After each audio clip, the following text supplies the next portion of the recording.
es posible que esté equivocado en mi percepción, debido a que me considero un predicador poco convencional por mi estilo y por los temas que escojo. Por lo menos en mi país, noto que le dan más énfasis a los gritos, a levantar la voz, que a la sustancia del mensaje, y a veces por lo estentorio no lo hacen inteligible, sino confuso.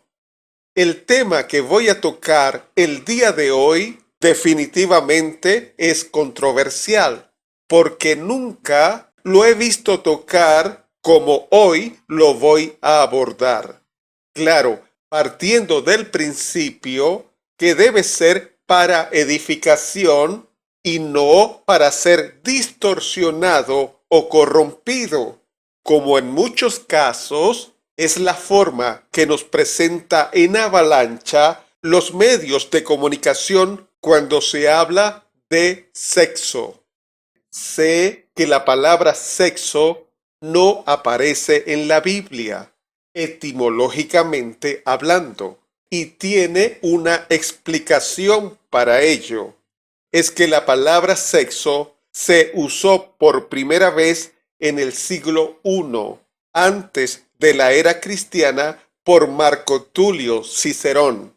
Es decir, Cicerón vivió en los años 106 al 43 antes de Cristo y la usó en un sentido de género, no de la forma que ahora también se interpreta como acto carnal. Es por ello que encontramos la palabra sexo en la Biblia en ese contexto. Éxodo 1:16. Cuando asistáis a las hebreas en sus partos y veáis el sexo, si es hijo, matadlo, y si es hija, entonces viva. Primera de Reyes 11:16. Porque 6 meses habitó allí Joab y todo Israel, hasta que hubo acabado con todo el sexo masculino en Edom. Así aparece en la versión Reina Valera, año 1960, en el sentido de género, para diferencia entre masculino y femenino.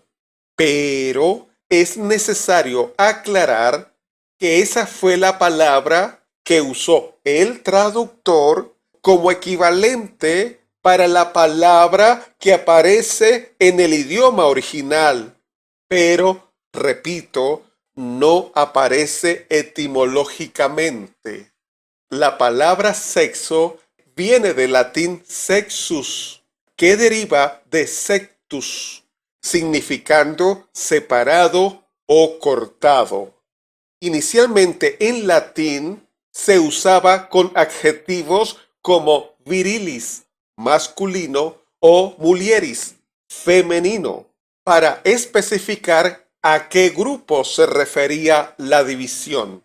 El término sexualidad adquirió la connotación de relación carnal alrededor de 1929 y la acepción de órganos sexuales se documentó más tarde en diccionarios en español en 1984.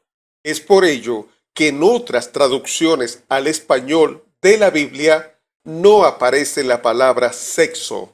Le doy un solo ejemplo por causa del tiempo. Biblia en las Américas, Éxodo 1:16. Y les dijo: cuando estéis asistiendo a las hebreas a dar a luz y las veáis sobre el lecho del parto, si es un hijo, le daréis muerte, pero si es una hija, entonces vivirá. Pero en la Biblia sí aparece en muchos casos el acto carnal con otros términos como fornicación, adulterio y en especial cuando es una pasión desordenada, baja aparece con las expresiones lascivia e inmundicia, pero sobre todo aparece desde el mismo momento cuando el hombre fue creado, varón y hembra, como propósito o voluntad de Dios. Génesis 2:24. Por tanto, dejará el hombre a su padre y a su madre, y se unirá a su mujer, y serán una sola carne. Llegan a ser una carne en la intimidad y en el compromiso de la unión sexual que está reservada solo para el matrimonio. Primera de Corintios 7:9. Pero si no tienen don de continencia, cásense, pues mejor es casarse que estarse quemando. Primera de Corintios 7:9 demuestra que Dios está muy consciente y comprende de la necesidad de tener relaciones sexuales, intimidad tanto del varón como la hembra. No estoy hablando ni necesito hablar en este mensaje sobre quién es más fuerte para soportar la soledad. Está de más. Es superfluo si el varón o la mujer son más fuertes para resistir la tentación sexual. La verdad es que cuando alguien no tiene el don de continencia, puede caer en el pecado sexual. Primera de Corintios 7:2. Pero a causa de las fornicaciones, cada uno tenga su propia mujer y cada una tenga su propio marido. El diseño de Dios para evitar, cuando no se tiene el don de continencia, el pecado sexual es el matrimonio. Pero eso es un problema cuando no se tiene madurez personal. Si se es orgulloso, contencioso, perezoso, rencoroso, promiscuo, entre otros.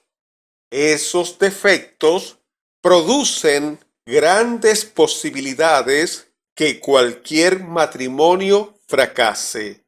Y eso es precisamente lo que se está viendo en los últimos tiempos. Hace poco leí una estadística. No puedo dar fe si fue hecha por una encuestadora seria y si goza de credibilidad, en la cual decía que de 10 matrimonios, 7 terminan separándose y que los dos países que tienen más divorcios son España, de 10 matrimonios, 8 terminan divorciándose, y Portugal, de 10 matrimonios, 9 terminan separándose. Eso causa pesar. Cuando Dios vio al varón, dijo, abro comillas, no es bueno que el hombre esté solo, le haré ayuda idónea para él, cierro comillas. El hombre, en especial, cuando no se tiene el don de continencia, necesita estar acompañado. Pero la mujer fue diseñada para ser compañera. Así que ambos géneros estamos en la misma situación, pero por orgullo nos cuesta admitirlo.